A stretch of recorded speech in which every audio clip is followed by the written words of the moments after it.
The first twin came out screaming. Noah, 10 fingers, 10 toes, skin like polished mahogany, hair a thick black cap, eyes squeezed shut in fury.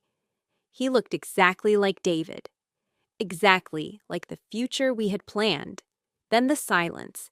The second twin didn't cry. Liam slid into the world quiet, almost apologetic. And when the nurse lifted him, the room stopped breathing. Pale, translucent. A fuzz of copper-red hair catching the fluorescent light like wire, eyes the color of glacier ice. I turned to my husband. I saw a stranger staring back. And in that silence, before anyone said a word, I knew our life was over. We were the couple people photographed for brochures. David Chen, 34, Korean American, the architect whose buildings looked like prayers made concrete. Me, Sarah, 32, a labor and delivery nurse at St. Agnes, the same hospital where I now lay bleeding and bewildered. We met 5 years ago at a charity gala. He spilled wine on my dress. I laughed before I got angry. He said that was the moment he decided. We tried for 2 years. 2 years of thermometers and hope. Then, a miracle. Twins. Natural conception. 1 placenta, 2 sacs. Fraternal. A statistical jackpot. David documented everything, not in an annoying way, in a desperate way. Every ultrasound photo went into a leather-bound album. He filmed me eating pickles at 2 a.m. He recorded the first kicks. He was building an archive of us, as if he needed proof that happiness was real. I never asked why. That was my first sin. I knew deep down that his perfectionism was armor. I knew he still flinched when his phone buzzed late at night, a ghost from a previous relationship where the woman had cheated for 3 years while he planned their wedding. I knew. And I let him hide it behind cameras and scrapbooks because it made him feel safe. I wanted to be his safe thing. We lived in a converted brownstone in Brooklyn. Marcus Webb, our neighbor, a personal trainer with shoulders like a linebacker, helped me assemble the cribs when David was in Seattle for a project. Marcus was gentle. He brought me ginger tea. He never asked why David was gone so much. I should have wondered why David never thanked him. The whispers started before I was wheeled out of delivery. Not from the other nurses. They were my friends. From the chart. From the way Dr. Elena Voss, our lead obstetrician, held the clipboard too tightly, her knuckles whitening. She delivered over 4,000 babies. She'd seen albinism. She'd seen mixed-race families produce every shade under the sun. But she'd never seen this. Sarah, she said, her voice too steady, we need to run some standard follow-ups. For the boys, nothing to worry about. She didn't look at Liam when she said it. She looked at David. David didn't look at anyone. He stood by the window, his back to us, his phone in his hand, not filming, just holding it, white-knuckled, like a grenade. That night, alone in the hospital room, while David walked the halls, I found it, not on purpose. I was looking for lip balm in his messenger bag. My fingers hit cold plastic, a lab envelope. Inside, a paternity test dated 4 months prior, 12 weeks gestation. Results: probability of paternity, 99.98%.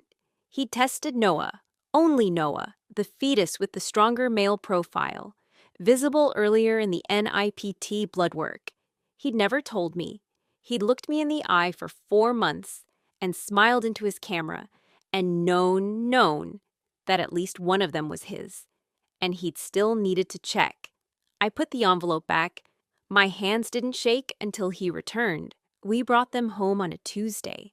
Noah slept in 3-hour cycles, predictable, warm. Liam cried differently, not louder, but wrong. A thin wail that seemed to come from somewhere far away. David held Noah constantly. He changed him. He sang to him in broken Korean, songs his grandmother had sung. He didn't touch Liam, not once, not to feed him, not to burp him. He looked at Liam the way you look at a math problem that insults your intelligence.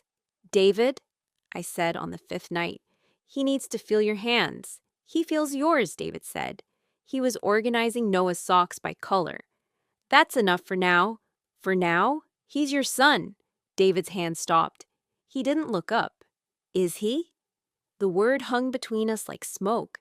Then the doorbell rang. It was a social worker from the county. A routine wellness check, she said. Standard for twins with discrepant phenotypes. She used that phrase, discrepant phenotype. He knew the attic ladder stuck, unless you pushed left first. Whenever I asked how he knew these things, he answered casually. Lucky guess. There were too many lucky guesses. Unless they weren't guesses at all. Then came Saturday. Rain hammered against the roof while Daniel drove into town for hardware supplies. Ethan and I stayed home unpacking old boxes.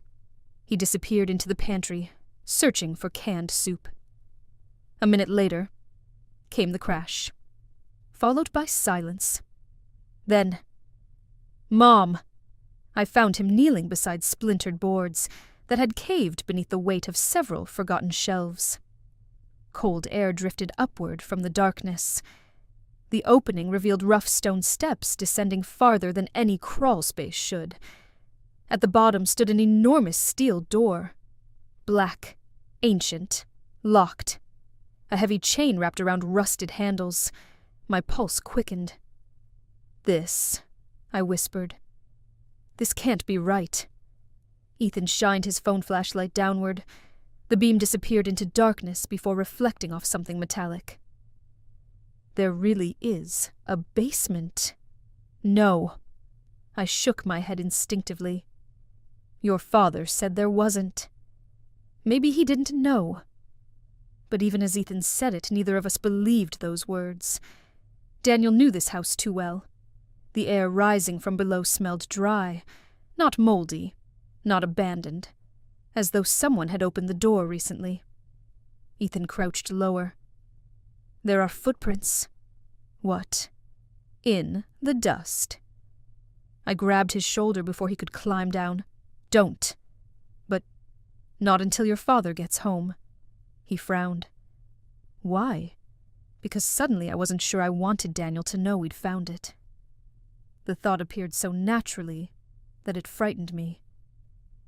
Why would I hide something from my own husband, unless part of me already suspected the answer? That evening Daniel pulled into the driveway. The moment he walked through the kitchen door, he stopped. Not because he saw the broken floor, because he saw our faces. What happened? The pantry collapsed, I said carefully. He didn't move.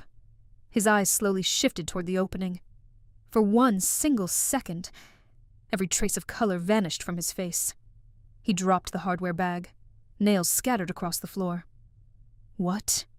His voice cracked. Did you see? Not are you okay? Not did anyone get hurt? Only one question. What did you see? I watched him. Really watched him. His breathing. His shaking hands. The sweat appearing across his forehead. This wasn't surprise. It wasn't confusion. It looked exactly like fear. I found a door, Ethan answered. Daniel's eyes snapped toward him. You went down there? No. You didn't touch anything? No. Daniel let out a slow breath that sounded almost like relief. Then just as quickly his expression hardened. I'm calling someone tomorrow to seal that up. I stared at him. Seal it? It's dangerous. It's part of the house. It isn't anymore. His answer came too fast, too sharp, too final. That night, after Daniel fell asleep beside me, I lay awake staring at the ceiling. The image of the chained steel door refused to leave my mind. Neither did Daniel's face. People can fake surprise. They can fake confidence. They can even fake love. But genuine fear? That flashes across a face before the mind has time to hide it. And my husband had looked terrified. Around midnight I heard the bedroom door open. Very quietly. I kept my breathing slow, pretending to sleep. Daniel slipped into the hallway. A moment later I heard soft footsteps crossing the kitchen. Then, the unmistakable sound of wood scraping against wood. The broken pantry floor.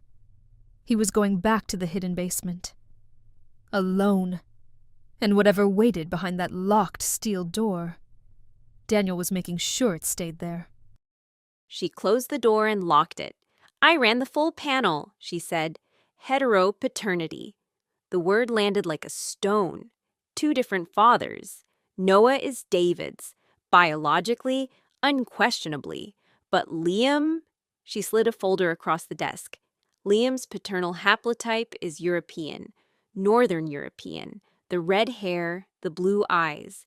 They're not random mutations. They're inheritance. From a different man. I couldn't breathe. You're saying I slept with someone else while I was with David. I'm saying the biology is unambiguous. She looked away.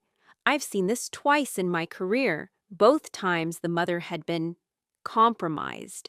During a window of hyperovulation, twins conceived within 48 hours of different encounters. Compromised, I repeated. You mean raped or drunk or both? She didn't answer. That was her answer. I stood up. The room spun. You're wrong. You have to be wrong. Run it again. I ran it 4 times. Her hands were shaking now. Sarah, I need to tell you something. 20 years ago, I made a mistake. I swapped 2 babies in the NICU. I didn't realize for 6 hours. The families figured it out. But the trauma, I left that hospital. I came here. I told myself I'd never assume, never rush. But when I saw your boys, I saw a pattern. I saw a mistake waiting to happen. So I tested, and now I can't stop seeing it. She looked up, and her eyes were wet. I'm not wrong, but I might be cursed. I took Liam and Noah, and I drove. I didn't know where. I ended up at the hotel, the Ritz, room 412. I sat in the parking lot, staring at the window, trying to remember a man's face, a touch, a voice, anything. My phone buzzed. A text from an unknown number. You don't know me, but I know what happened that night. Meet me, please. The signature read, Jake, my ex, the man I dated for 3 years in my 20s, the man who'd called me worthless when I gained weight, the man who'd told me no one else would ever love me, the man with red hair. Jake looked the same. Worse, maybe. The red hair thinning. The blue eyes still sharp, still calculating. He sat across from me in a diner, stirring coffee he didn't drink. You came, he said. I came to ask if you raped me. The word made him flinch. Good. I didn't, he said. I saw you at the gala. You were wasted. I got you a cab. You dropped your purse. I took it to the hotel to keep it safe. I used the card to book the room because I didn't want you passed out in the lobby. I stayed until 3 a.m. Then I left. I called your neighbor, Marcus, to pick you up.